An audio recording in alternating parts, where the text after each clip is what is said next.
yung Quad Committee nagre-react, bakit daw hindi pupunta si Presidente Digong? Lalong-lalo na yung si Congressman with regards. Sinabi nang walang S yung with regards eh.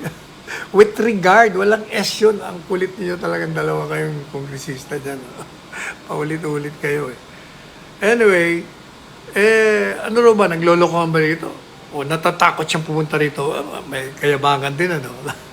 Nagkamali ka ng ano, nagkamali ka ng hinahamon sapagkat may problema ka dyan. Alam po ninyo, nagbigay na nga ng rason. At yan din ang dahilan ko kung bakit sa tingin ko hindi na siya kailangan umattend.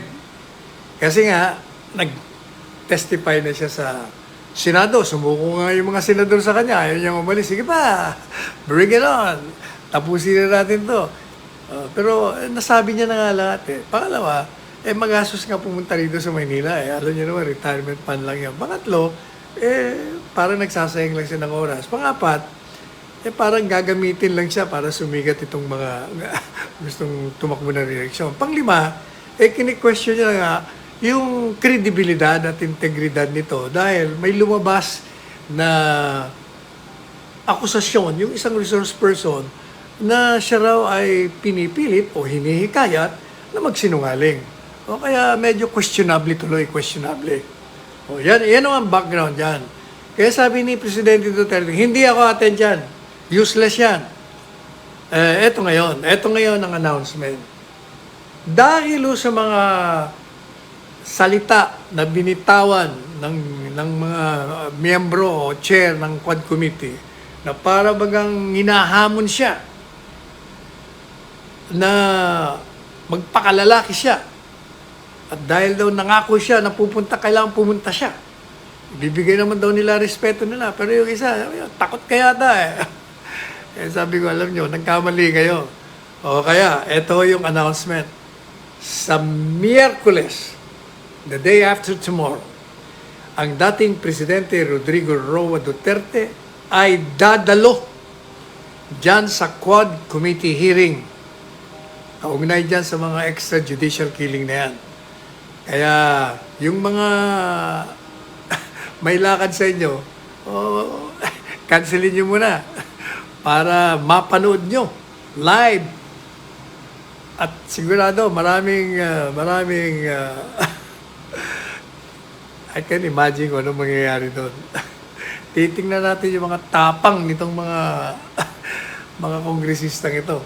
Makakaharap na nila, yung hinahamon nila. Hindi sila uurungan ito. Alam niyo ba yan may kwento ko sa inyo basta a-attend siya at yung mga, kung wala rin lang kayong ginagawa, salubungin natin ng Presidente Duterte sa pagdalo niya dyan sa Batasang Pambansa Batasang Pambansa sa may Commonwealth. Papunta doon. Doon ang gagawing hearing. At siya nga pala, kausap ko lang kanina si Presidente Duterte. Sabi niya, mag-aabogado ka sa akin, Sal. Sabi niya, mag-enter ka ng appearance mo as my lawyer. Ikaw ang lawyer ko sa Maynila. Si Attorney Delgra, ang abogado ko sa Davao. Kayong dalawa. Ang aking mga abogado doon. Siyempre nga ako, ikaw pa. Sigurado. Paano kung i-contempt nila si PRRD attorney? Unang-una, bakit i-contempt? wala namang dahilan kung bakit i-contempt. Pero anyway, may kikwento ko sa inyo. Alam niyo, nung prosecutor pa ito, nung fiscal pa siya, alam niyo ba na nagka-debate sila, nagka-argue sila doon sa presiding judge. Kasi pinagpipilitan ng judge noon sa Davao, yung maling batas, yung basa niya sa probisyon. Itong si Presidente Duterte, mataas ang nakuha nito. Kung hindi tayo nagkakamali, baka 100 yata o 99 ang nito ang grado sa criminal law sa bar exams. Kaya alam niya ang kanyang batas. Talagang sinasabi niya na, alam ko, mali ka. Pinagpipilitan ng judge. Madalit sabi nagsisigawan na sila. Ang sabi ni Presidente Duterte, dahil ayaw tumigil itong judge, PI, sabi niya, ikaw, judge, Doon tayo sa labas. Magbarilan na lang tayo. Kung pagpipilitan mo yung mali, barilan tayo doon sa labas. Yan. Edi, nakakuha siya ng katapat niya. Marami na hong hinamon ng barilan yan. Nakita niyo yung isang drug lord doon sa isang lugar. Pinuntahan niya. Pinaalis niya yung kanyang mga security. Yung presidente siya, presidente siya. Pinuntahan niya, silang dalawa lang. Binaba niya yung baril niya. Sabi niya, alam mo, pag hindi ka tumigil sa ginagawa mo, magbarilan na lang tayong dalawa. Magpatayan tayo. Eto, bumunot ka. Wala, nawala. Nawala na, umalis na. Umalis na yung isang drug lord doon. Basta para sa mga balabalita, masamang tao daw. Kaya busit na si Presidente Duterte. Kasi dami niyang naririnig. Kaya pinuntahan niya.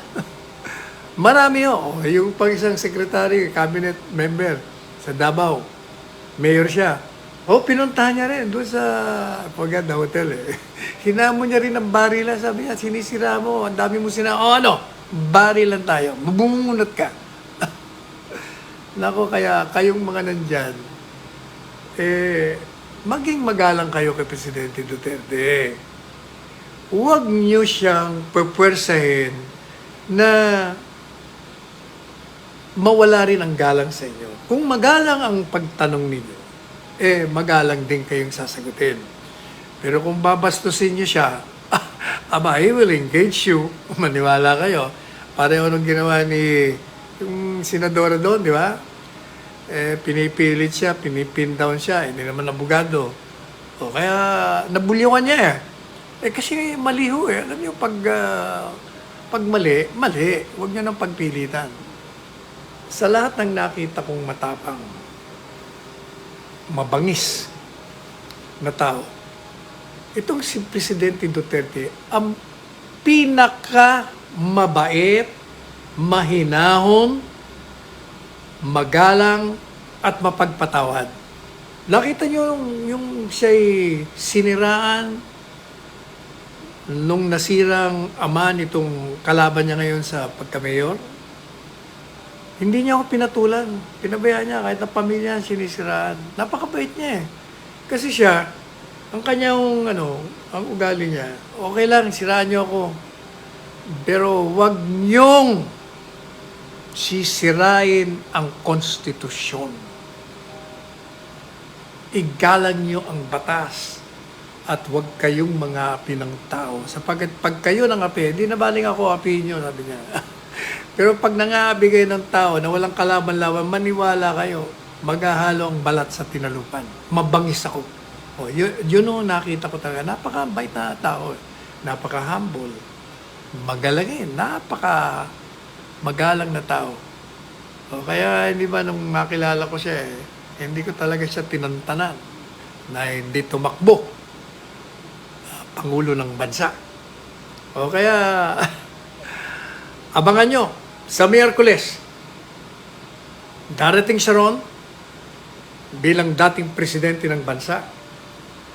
At dahil makukulit itong mga ito, at niyayabangan pa siya, nahamon pa siya, nakesyo takot daw siya. Sabi niya nga, don't give me that shit. Hindi ako takot. Marami nang kung dinaanan sa buhay ko. Naging piskal ako, naging mayor, naging vice alkalde, naging kongresista, at naging presidente. Wala akong... Kaya nga ako naging matagumpay ito Wala kasi itong agenda. Walang kinakatakutan. Ganun siya. Kaya magandang panoorin. Kung kayo ay nag-enjoy doon sa Senate hearing, I'm sure, mas lalo kayo mag-i-enjoy sa Miyerkules. Kasi, kung yung mga nandun ay aasta ng mali, maniwala kayo, maghahalo ang doon. Basta abangan nyo na lang. Basta ang aking word of caution to the members of Congress. You invited the former president.